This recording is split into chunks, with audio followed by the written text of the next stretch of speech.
Hello friends, എല്ലാ കൂട്ടുകാർക്കും ഇഷ്ടം മാത്രം സീരിയലിൻ്റെ ഇനി വരാൻ പോകുന്ന ആഴ്ചയിലെ ഫുൾ വീക്കെൻഡ് പ്രൊമോ റിവ്യൂയിലേക്ക് തന്നെ സ്വാഗതം കേട്ടോ. ചാനൽ ആദ്യമായിട്ടാണ് കാണുന്നുണ്ടെങ്കിൽ ഒന്ന് സബ്സ്ക്രൈബ് ചെയ്യാനും ലൈക്ക് ചെയ്യാനും മറക്കല്ലേ. അങ്ങനെ നമ്മുടെ ഇഷ്ടം മാത്രം സീരിയലിൽ നമ്മുടെ വിനോദ് പുറത്തിറങ്ങാൻ പോകുന്ന ഒരു അടിപൊളി ഭാഗമാണ് വീക്കെൻഡ് പ്രൊമോ ആയിട്ട് കാണിച്ചിരിക്കുന്നത്. അങ്ങനെ മഹേഷ് ആണെങ്കിൽ സാന്ദ്ര അടുത്ത് പറയുന്നുണ്ട്, സാന്ദ്ര ആകാശിൻ്റെ പോക്കും നീക്കങ്ങളൊക്കെ ഒന്ന് മനസ്സിലാക്കണം. അത് മനസ്സിലാക്കിയാൽ തീർച്ചയായിട്ടും എനിക്ക് ആതിരയിലേക്ക് എത്താൻ പറ്റും. അങ്ങനെയാണെങ്കിൽ നിരപരാധിയായിട്ടുള്ള എൻ്റെ അനിയൻ പുറത്തിറങ്ങും തീർച്ചയായിട്ടും എന്ന് സാന്ദ്ര പറയാണ്. ഞാൻ ആകാശിന്റെ നീക്കങ്ങളും എവിടെയൊക്കെ പോകുന്നുള്ള കറക്റ്റ് ആയിട്ടുള്ള കാര്യങ്ങളൊക്കെ തന്നെ അന്വേഷിച്ച് കണ്ടുപിടിച്ചു തരാം എന്ന് സാന്ദ്ര പറയുന്നുണ്ട്. അങ്ങനെ മഹേഷ് സുചിത്രയുടെ അടുത്തേക്കും പോകുന്നുണ്ട്. സുചി, നിന്റെ സഹായം എനിക്ക് ആവശ്യമാണ്. നമ്മൾ രണ്ടുപേരും കൂടി ഒന്നിച്ച് വിചാരിച്ച് നിന്നാൽ മാത്രമേ നമുക്ക് ആതിരനെ കണ്ടെത്താൻ സാധിക്കുള്ളൂ. എന്തായാലും എൻ്റെ ഫ്രണ്ടാണ് ഇവിടുത്തെ SI സാന്ദ്ര ഐസക്. പുള്ളിക്കാരി എന്നെ സഹായിക്കാന്ന് പറഞ്ഞിട്ടുണ്ട്. ശരിയായിട്ട് അടുത്ത ബുധനാഴ്ചയല്ലേ വിനോദിന്റെ കേസ് വീണ്ടും വിചാരണ ചെയ്യണത്. അതെ, അതിനുള്ളിൽ നമ്മൾ ആതിരനെ കണ്ടുപിടിക്കുകയാണെങ്കിൽ നമുക്ക് വിനോദിനെ രക്ഷിക്കാൻ സാധിക്കും. ഉടനെ അടുത്ത മുഹൂർത്തത്തിൽ തന്നെ നിന്റെ വിനോദിന്റെ വിവാഹമായിരിക്കും.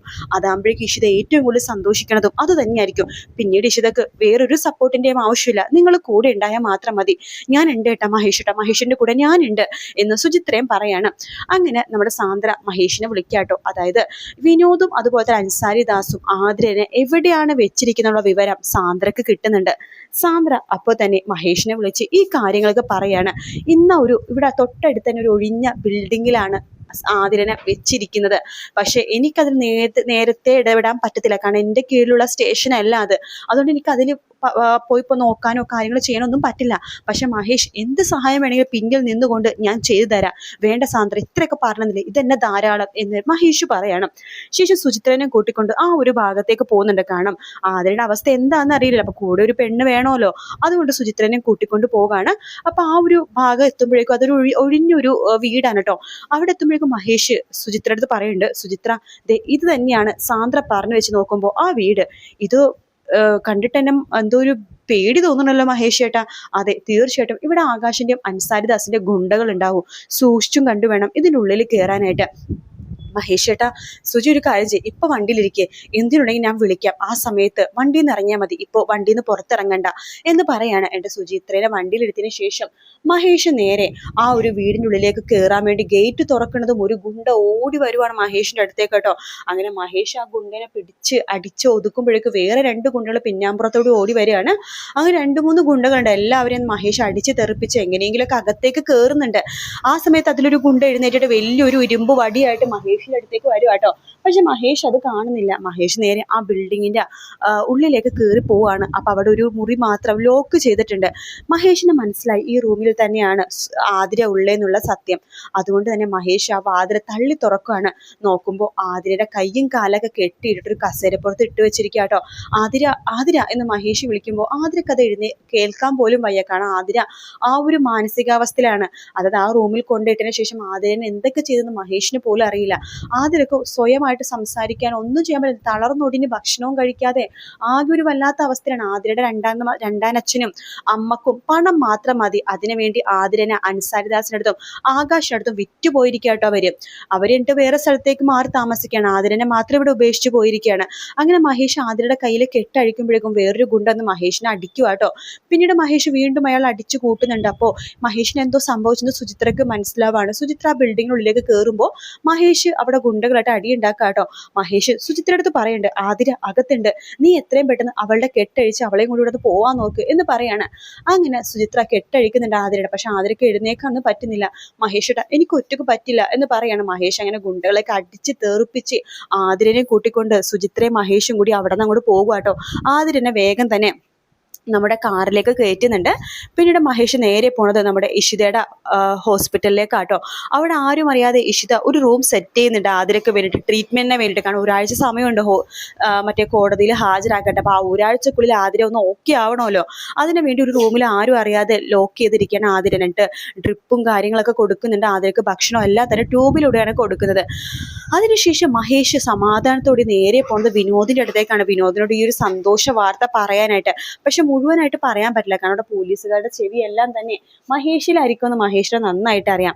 അതുകൊണ്ട് തന്നെ മഹേഷ് വിനോദിനെ കാണാൻ വേണ്ടി പോവാണ്. ഏട്ടാ എന്ന് പറയുമ്പോൾ വിനോദിനോട് മഹേഷ് പറഞ്ഞടാ, നിന്റെ ഏട്ട നിന്നോട് പറഞ്ഞില്ലേ തീർച്ചയായിട്ടും നിന്നെ ഞാൻ പുറത്തിറക്കുമെന്ന്, ആതിരനെ കണ്ടുപിടിക്കുമെന്ന്. അതെ, ആതിരനെ കണ്ടുപിടിച്ചു ഏട്ടാ. എന്ന് ഞാൻ മുഴുവനായിട്ട് പറയുന്നില്ല, പക്ഷെ ഒരു ഉറപ്പ് ഞാൻ നിനക്ക് തരുവാണ്. നീ അടുത്ത ചൊവ്വാഴ്ച കോടതിയിൽ വിചാരണ ചെയ്യുമ്പോൾ നീ കുറ്റവാളിയല്ല, നീ നിരപരാധിയാണെന്ന് തെളിയുകയും നിന്നെ പുറത്തിറക്കുകയും ചെയ്യും. സത്യമാണ് ഏട്ടാ, എനിക്ക് പുറത്തിറങ്ങാൻ പറ്റുമോ? തീർച്ചയായിട്ടും. അപ്പോൾ പുറത്തിറങ്ങാൻ എനിക്ക് എല്ലാവരും കാണാൻ പറ്റുമല്ലേ? അതെ. പിന്നെ ഒരു കാര്യം, നീ ഈ രാഷ്ട്രീയ ജീവിതം മതിയാക്കണോടാ. ഈ രാഷ്ട്രീയ ജീവിതം നിനക്ക് വേണ്ട. ചേട്ടൻ്റെ കൂടെ ബിസിനസ്സിൽ നീ ചേരണം. നീ പുറത്തിറങ്ങുന്നത് കാത്ത് അമ്മയും അച്ഛനും ഇഷിതയും ചിപ്പിയും ആദിയും സുചിത്രയും എല്ലാവരും നിനക്ക് വേണ്ടി കാത്തിരിക്കുകയാണ്. ചൊവ്വാഴ്ച വരെ നമുക്ക് ഏറ്റവും വിലപ്പെട്ട സമയമാണ്. ആതിരേനെ എങ്ങനെയും കോടതിയിൽ ഹാജരാക്കണം, നിന്നെ പുറത്തിറക്കണം. അതുമാത്രമേ ഉള്ളൂ എൻ്റെ ഉദ്ദേശം. അഥവാ എനിക്കത് കഴിഞ്ഞില്ലെങ്കിൽ നിന്റെ ഏട്ടൻ ജീവനോടെ ഉണ്ടാവില്ല എന്ന് പറഞ്ഞിട്ട് മഹേഷ് അവിടെ നിന്ന് പോകാണ്. അങ്ങനെ ചൊവ്വാഴ്ച ആവാണ്. അതിനുള്ളിൽ ഭയങ്കര പ്രശ്നങ്ങളും കാര്യങ്ങളൊക്കെ ഉണ്ടാവുന്നുണ്ട് കേട്ടോ. ആതിരനെ ഹോസ്പിറ്റലിൽ നിന്ന് തട്ടിക്കൊണ്ടുപോകാൻ വേണ്ടി ശ്രമിക്കുന്നുണ്ട്. ആകാശ് അറിയണൊക്കെ ഉണ്ട് ആതിര തട്ടിക്കൊണ്ടുപോയി, മഹേഷാണ് തട്ടിക്കൊണ്ടുപോയി എന്നുള്ള കാര്യങ്ങളൊക്കെ തന്നെ ആകാശിന് മനസ്സിലാവുന്നുണ്ട്. ആകാശിനെ അറിയാം തട്ടിക്കൊണ്ടുപോയെങ്കിൽ ആതിരയ്ക്ക് ചികിത്സ കൊടുക്കാൻ വേണ്ടി ഇഷിതയുടെ ഹോസ്പിറ്റലിലായിരിക്കും ആതിരനെ കൊണ്ടുപോയെന്ന്. അതുകൊണ്ട് തന്നെ നമ്മുടെ ആകാശ് ഇഷിതയുടെ ഹോസ്പിറ്റലിൽ അവിടുത്തെ നേഴ്സിനെയൊക്കെ കയ്യിലെടുത്തിട്ട് ആതിരനെ എവിടെയാണ് കൊണ്ടുപോയി ഇട്ടേക്കണത്, ഏത് റൂമിലാണ് എന്നൊക്കെ മനസ്സിലാക്കി അവിടെ നിന്നൊക്കെ ആതിരനെ പൊക്കാനൊക്കെ നോക്കുന്നുണ്ടെങ്കിലും ഒന്നും നടക്കുന്നില്ല. ആതിര എന്തായാലും 17-ാം തീയതി എന്നൊരു ഡേറ്റ് ഉണ്ടെങ്കിൽ, അതായത് ചൊവ്വാഴ്ച എന്ന് പറഞ്ഞ ദിവസം ഉണ്ടെങ്കിൽ നമ്മുടെ കോടതിയിൽ ഹാജരാവുകയും ചെയ്യും. വിനോദം ഒന്നും ചെയ്തിട്ടില്ല, തന്നെ ചെയ്തത് ആകാശും അൻസാരിദാസും എന്നുള്ള സത്യങ്ങളൊക്കെ തന്നെ പറയും. പിന്നെ ഇതിന് പുറമെ വേറൊരു സംഭവം കൂടി ഉണ്ട്. നമ്മുടെ ചക്കിയുടെ അച്ഛനും കൂടി ഇതിൽ ഇൻവോൾവ് ആണല്ലോ. ചക്കിയുടെ അച്ഛനും റിലീസ് ആവാൻ പോവാണ്. കാരണം ചക്കിയുടെ അച്ഛൻ്റെ കയ്യിലും കുറേ തെളിവുകളൊക്കെ ഉണ്ട്. ആ പുള്ളിക്കാരനെ ഇപ്പൊ കാണിക്കുന്നില്ലെങ്കിൽ പോലും ആ പുള്ളിക്കാരൻ്റെ കയ്യിലും കുറേ തെളിവുകളും കാര്യങ്ങളും ഉള്ളത് കൊണ്ട് തന്നെ ഈസി ആയിട്ട് വിനോദിന് പുറത്തിറങ്ങാൻ സാധിക്കും.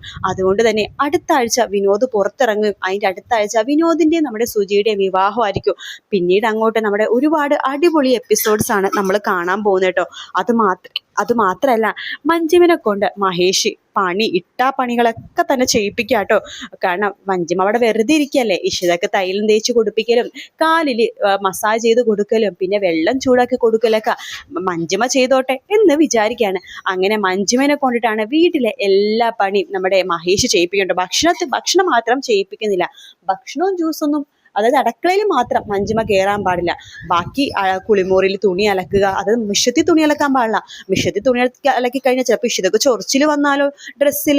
അതുകൊണ്ട് തന്നെ ഇഷിതയുടെ വില കൂടിയ ഡ്രസ്സുകളും അല്ലെങ്കിൽ ഇഷിതക്ക് നല്ല പഞ്ഞു പോലത്തെ കൈ കൊണ്ട് അലക്കിയ ഡ്രസ്സുകൾ മാത്രം ഇടാൻ പാടില്ല. വെറുതെ എന്നൊക്കെ പറഞ്ഞിട്ട് മഞ്ജുമയെ കൊണ്ട് ഞാൻ ചോദിപ്പിക്കുക കേട്ടോ മഹേഷ്. അതൊക്കെ കണ്ടിട്ട് ഇഷിതക്ക് ചിരി വരുവാണ്. അത് മാത്രമല്ല ഇഷിതക്ക് നോക്കുമ്പോൾ കുഞ്ഞ് വയറ്റിൽ നിന്ന് അനങ്ങണതൊക്കെ ഇഷിതക്ക് മനസ്സിലാവുന്നുണ്ട് കേട്ടോ. ഇഷിതക്ക് സന്തോഷം കിട്ടുന്ന ഒരുപാട് നല്ല എപ്പിസോഡ്സ് ആയിട്ട് ഇനി വരാൻ പോണത്. അത് മാത്രമല്ല വിനോദും പുറത്തിറങ്ങാൻ പോകുന്നത്. അപ്പം അങ്ങനത്തെ നല്ലൊരു വീക്കെൻഡ് പ്രൊമോ ആട്ടോ കാണിച്ചത്. വീഡിയോ ഇഷ്ടപ്പെടുകയാണെങ്കിൽ ലൈക്ക് ചെയ്യാനും സബ്സ്ക്രൈബ് ചെയ്യാനും കമൻറ്റ് ചെയ്യാനും മറക്കല്ലേ. മറ്റൊരു വീഡിയോ ആയിട്ട് കാണാം. Take care, bye bye.